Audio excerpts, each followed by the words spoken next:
Oke, baiklah kita lanjut ke materi mengisi buku besar. Pertemuan sebelumnya itu kan kita membahas tentang cara mengisi rekapitulasi jurnal. Nah, yang sekarang itu adalah buku besar yang harus kita isi. Bisa kalian lihat juga di lembar kerja kalian masing-masing.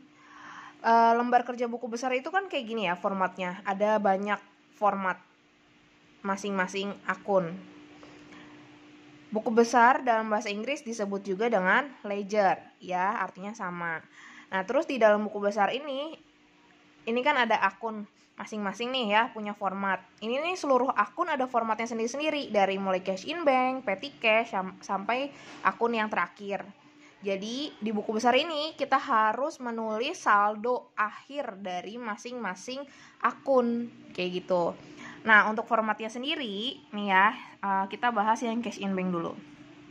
Formatnya sama ya, setiap akun formatnya sama. Terdiri dari yang paling kiri ini ada date atau tanggal, lalu di sini ada description atau keterangan. Nah, di sini ada post-ref.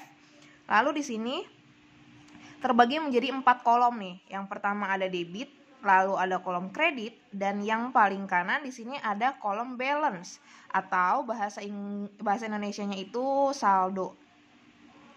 Saldo akhirnya, debit atau kredit. Ya. Ini udah diisi ya, lagi-lagi ini udah diisi. Jadi tinggal saya bahas aja, dan kamu jangan main nyalin aja tanpa tahu ini angka-angka ini dapatnya dari mana. Saya jelasin dulu.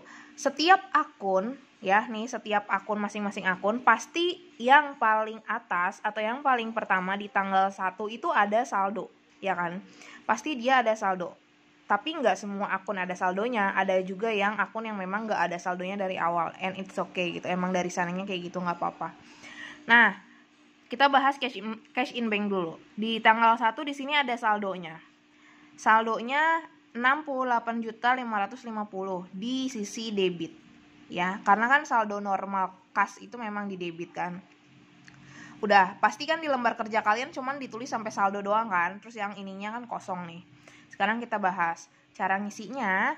Langkah pertama, kamu harus lihat dulu dari soal jurnal yang pertama. Jurnal yang pertama itu kan ada sales journal atau jurnal penjualan. Nah, di sales journal ini kamu lihat, kamu cari apakah dia ada akun cash in bank atau tidak. Nih, kita lihat ya, di sisi debit kan hanya ada account receivable dan COGS. Lalu di sisi kredit ada sales, PPN, dan merchandise. Apakah ada akun cash in bank? Kan nggak ada kan? Berarti kalau nggak ada, ini kita lewat si sales journal. Kamu buka ke jurnal yang berikutnya, cash receipt. Di cash receipt ini kamu cari lagi, apakah dia ada akun cash in bank? Lihat, pokoknya harus kamu cari debit dan kreditnya.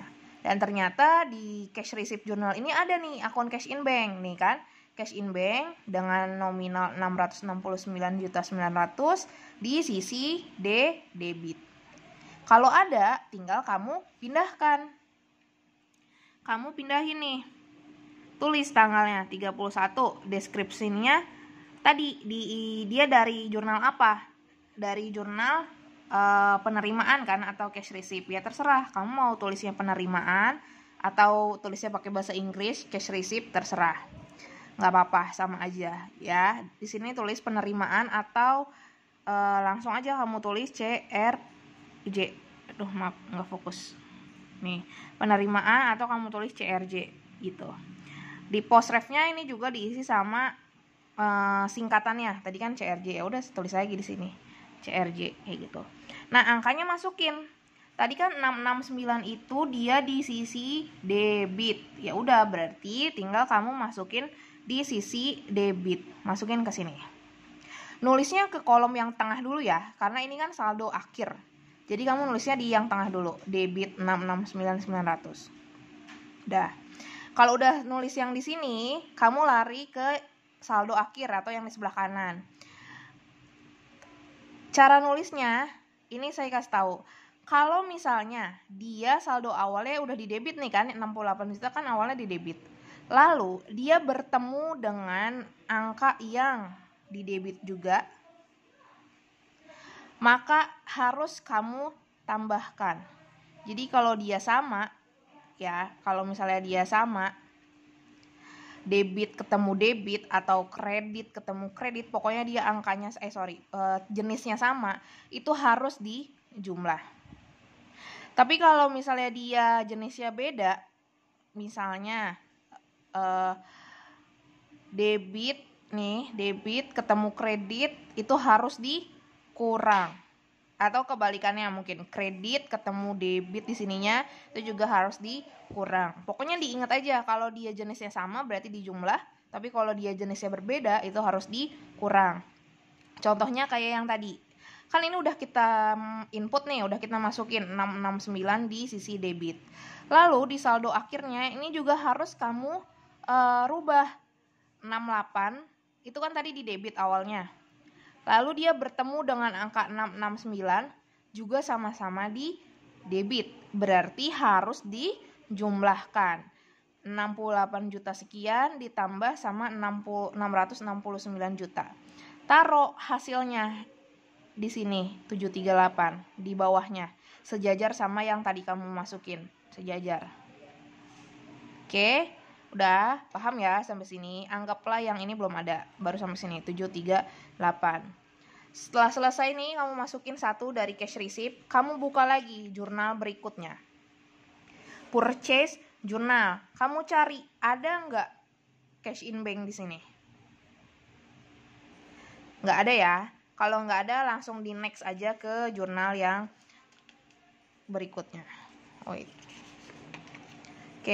lihat sekarang di cash payment, cari apakah dia ada cash in bank. Lihat dulu dari yang debit. Debit itu ini account payable, terus ada ini, dan ini. Lalu yang di sisi kredit, nah di kredit ini cash in bank dengan angka 539.695.000. Berarti ini harus kita masukin ya, karena kan dia cash in bank. Oke, kamu masukin. Berarti taruh yang di bawahnya. Tulis lagi description-nya. Ini dari jurnal apa? Kan ini dari cash payment ya, atau jurnal pengeluaran kas. Di sini boleh ditulis pengeluaran atau boleh juga langsung kamu tulis CPJ. Ya. Di post ref juga tambahin CPJ. Oke. Kalau udah, angka yang tadi nih yang 539 masukin ke tengah. Ke sisi kredit kan dia asalnya memang kredit kan nih. Ya udah, kamu masukin ke sisi kredit 539. Oke, setelah udah diisi lalu lari ke saldo akhir. Ingat, saldo akhirnya lihat. Tadinya kan 738 ini di debit kan? Ya. Terus ketemu sama angka 539 di sisi kredit. Berarti saldo akhirnya ditambah apa dikurang? Dikurang ya, karena dia kan jenisnya beda. Yang tadinya saldo akhirnya itu di debit 738, lalu dia bertemu dengan saldo baru yang ada di sisi kredit, berarti dia harus dikurang. Berarti kamu kurang nih pakai kalkulator. 738 450 juta dikurang dengan 539.695. Nanti hasilnya kalau udah ketemu, taruhnya di debit lagi. Ini dikurang ini kan masih hasilnya masih positif kan, berarti taruhnya di debit, nggak berubah ke kredit. Kayak gitu. Oke, sampai sini silahkan dipahami dulu pelan-pelan. Ya, lanjut lagi, saya kasih contoh petty cash, coba ya. Belum, sampai sini, terus kamu cek lagi, sorry, ketinggalan. Kamu cek lagi di jurnal yang terakhir, belum saya cek tadi ya. General jurnal, apakah dia ada cash in bank atau tidak. Cek cash. Nggak ada ya. Nah, kalau nggak ada berarti ya udah, saldo akhirnya berarti yang tadi 198 juta. Kayak gitu. Lanjut ke petty cash nih, sama caranya. Berarti kamu harus cek satu-satu. Kita lihat dari sales journal. Ada nggak nih sales journal petty cash? Kan nggak ada. Cash receipt, cari petty cash, nggak ada juga. Purchase, petty cash ada nggak ada juga. Cash payment, cari petty cash, apakah ada petty cash? Nggak ada juga. Lalu di general kita cek juga petty cash apakah ada. Nggak ada kan? Ya udah, kalau nggak ada nggak apa-apa. Kalau nggak ada, dia diemin aja, nggak usah kamu apa-apain. Atau boleh juga kamu mau kasih strip kayak gini, it's okay, nggak apa-apa. Pokoknya nggak usah ditulis aja kalau emang dia nggak ada. Oke? Saya kasih contoh satu lagi ya, account receivable. Account receivable ini udah ada saldonya sebesar 839.300.000 di sisi debit. Oke, sekarang kita kerjakan mulai dari jurnal yang pertama lagi. Sales journal. Apa tadi ini? Cash account receivable. Oke, account receivable di sales journal kita cari. Ternyata ada ya di sisi debit account receivable dengan angka 319 juta rupiah. Yaudah lanjut, tinggal dimasukin. Tulis di sini. Jurnal penjualan ya atau sales journal, terserah nulisnya. Lalu di post refnya itu singkatannya SJ. Masukin tadi angkanya. Tadi debit kan? Nih 319 di sisi debit. Masukin 319 juta di sisi debit. Oke.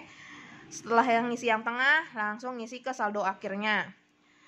Ingat, ini saldo awal dia 839 di debit, lalu bertemu dengan saldo baru di debit juga, berarti harus ditambah. Berarti 839 juta sekian ditambah dengan 319 juta. Ini tambah ini hasilnya taruh sejajar sama dia ya, sejajar 1.158 juta. Udah nih ya, selesai untuk yang sales journal.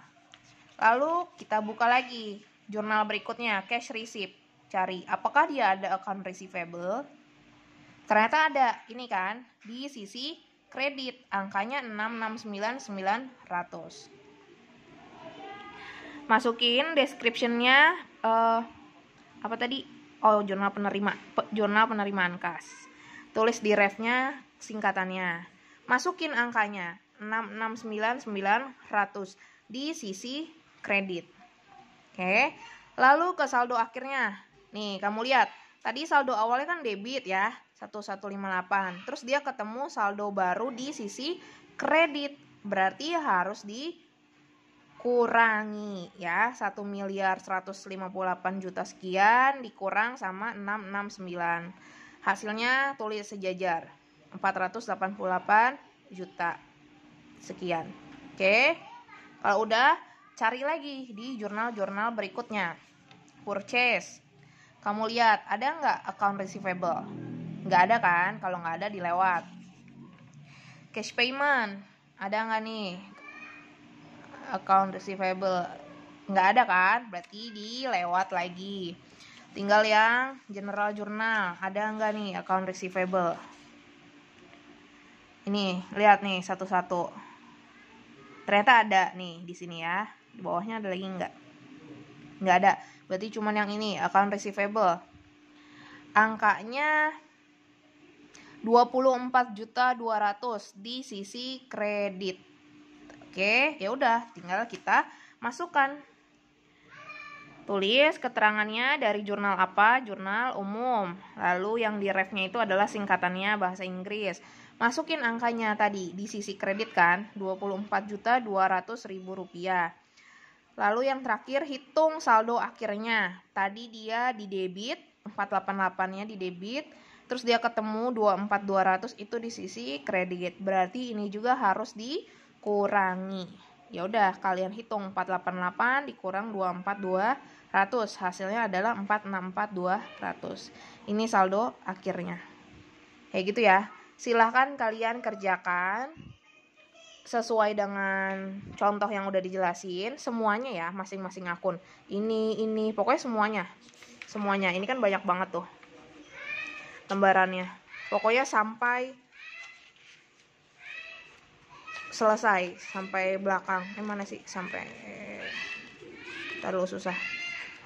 Yang paling terakhir itu adalah akun ini, income tax expense. Silahkan kamu kerjakan. Kalau misalnya kurang jelas atau ada yang ditanyakan, langsung tanyakan saja ke saya melalui WhatsApp pribadi ya. Terima kasih.